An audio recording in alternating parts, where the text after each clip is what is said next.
বিশ্ব চ্যাম্পিয়নদের সামনে দাঁড়াতেই পারল না শান্তরা। গোয়ালিয়রে 128 রানের টার্গেট হেসে খেলে তাড়া করল ভারত। প্রথম টি-20তে বাংলাদেশের হার 7 উইকেটে। হারের ব্যাখ্যা খুঁজে পাচ্ছেন না অধিনায়ক শান্ত।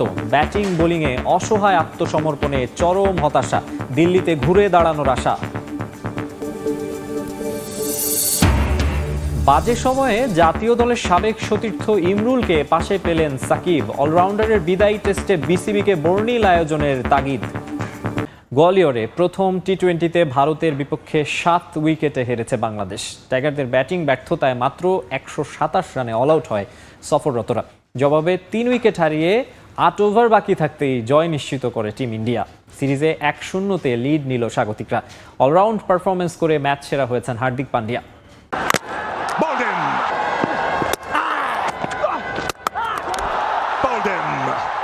পজিটিভ ইন্টেন্ট, একাগ্রতা, ভিন্ন ধাঁচের নতুন ব্র্যান্ডের ক্রিকেট। মুখে কত শত কথা, বাস্তবতা জঘন্য। সন্ধ্যা রাতেই টাইগারদের ব্যাটে ঘুম পাড়ানির গল্প। এই যদি হয় নতুন ব্র্যান্ড, তবে অনেকেই বলতে পারেন পুরনোটাই তো ভালো।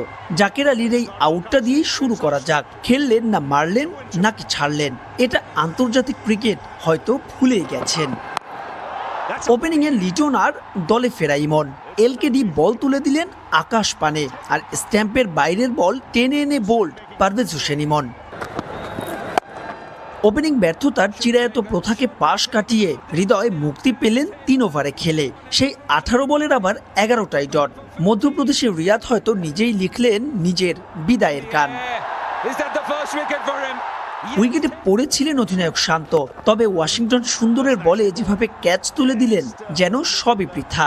নেটে বড় বড় ছক্কা হারানো ঋষাদের 5 বলে 11তেই সান্ত্বনা। স্রোতের বিপরীতে দেয়াল হয়ে একাই লড়েছেন প্রায় 15 মাস পর দলে ফেরা মেহেদী হাসান মিরাজ। আবারও মনে করিয়েছেন কতটা অবিচার হয়েছে তার সঙ্গে। মূলত মিরাজের আনবিটেন 35 রানেই ভারতকে অন্তত 128 রানের টার্গেট দেয়া গেছে, তবে তাতে অল আউট এড়ানো যায়নি। এত কম রানের পুঁজি নিয়ে আর যাই হোক, বিশ্ব চ্যাম্পিয়নদের বিপক্ষে তাদের মাঠে তো আর ম্যাচ জেতা যায় না। তাওহিদ হৃদয়ের কাছে যে উইকেট স্লো অ্যান্ড লো, সেখানে ভারত রান তুলল 10 গড়ের ওপর। তাই তো ম্যাচ শেষ 12 ওভারের আগেই। গোয়ালিয়রে আগ্রাসী ক্রিকেট খেলার পরিকল্পনায় ডুবিয়েছে বাংলাদেশকে। ম্যাচ শেষে এমনটা স্বীকার করেছেন অধিনায়ক নাজবুল হোসেন শান্ত। ইন্টেন্ট দেখানোর নামে উইকেট বিলিয়ে দিয়ে না আসলে একটু হলেও প্রতিদ্বন্দ্বিতা করা সম্ভব হতো বলে মনে করছেন তিনি। সিরিজ বাঁচানোর ম্যাচে আরও ভালো পরিকল্পনা নিয়ে মাঠে নামতে চান শান্ত। টি-20তে প্রথম 6 ওভার বেশ গুরুত্বপূর্ণ, কিন্তু ভালো শুরু করতে পারিনি। পরিকল্পনা ছিল ইতিবাচক ক্রিকেট দিয়ে প্রথম বল থেকেই ইন্টেন্ট দেখানো, তবে কিছু ওভার সামলানো উচিত ছিল। পরের ম্যাচে আরো ভালো পরিকল্পনা দরকার। কিছু উইকেট হাতে থাকলে 10-15 রান বেশি হতো। বোলিং এর কথা জিজ্ঞাসা করলে আমাদের বোর্ডে যথেষ্ট রান ছিল না। এরকম পিচে বোলারদের জন্য কাজটা কঠিন। আমাদের আরো রানের দরকার ছিল, তবে আমি মনে করি রিশাদ আর ফিজ বেশ ভালো করেছে। বিশ্বকাপের মতো গোয়ালিয়রেও চূড়ান্ত ব্যর্থ মাহমুদুল্লাহ রিয়াদ। আমরা যেমনটা শুনছিলাম, মাহবুব রিমন বলছিলেন যে একজনের চেয়ে আরেকজন যেন ব্যাটিং ব্যর্থতা পাল্লা দিচ্ছিলেন, তেমনটাই আসলে রিয়াদের ব্যাটেও দেখা গেছে।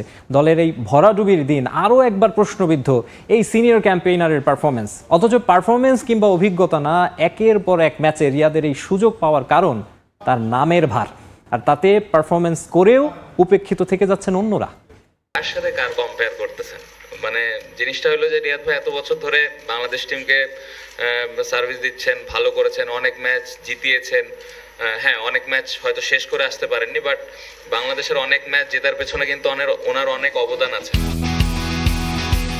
বাংলাদেশের পেশাদার ক্রিকেটার হয়ে নিজেকে বেশ ভাগ্যবানই মনে করা উচিত রিয়াদের, যেখানে চূড়ান্ত ব্যর্থ হলেও দিনের পর দিন টিকে থাকা যায় কেবলমাত্র নাম, অতীত আর কোটার হিসেবে। ব্যর্থ বিশ্বকাপ শেষে ভারতের মাটিতে নতুন দিনের শুরু করতে পারত বাংলাদেশ। হার কিংবা জয়, অন্তত ক্রিকেটটুকু খেলার সম্ভাবনা ছিল। তবে টিম ম্যানেজমেন্টের জন্য এটা স্রেফ ফেয়ারওয়েল মঞ্চ।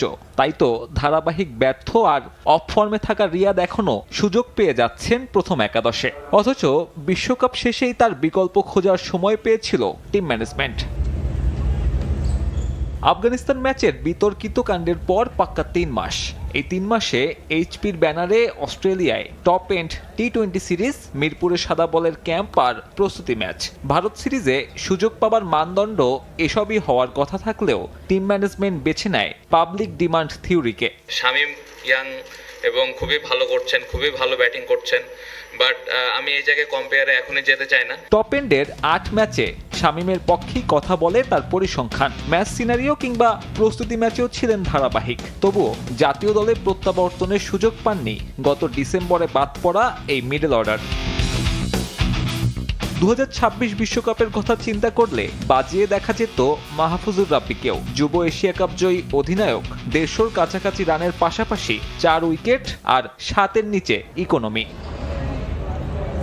তবে সেই পারফর্মার শামীম কিংবা রাব্বিকে টপকে রিয়াদের ভারত সিরিজের টিকিট পাবার একমাত্র কারণ নামের ভার। মিরাকেল না হলে দিল্লিতে আন্তর্জাতিক ক্রিকেটকে বিদায় জানাবেন এই সিনিয়র ক্যাম্পেইনার। অন্তত গোয়ালিয়রে দলের বড় হারের পর ঘুম ভাঙা উচিত নীতি নির্ধারকদের।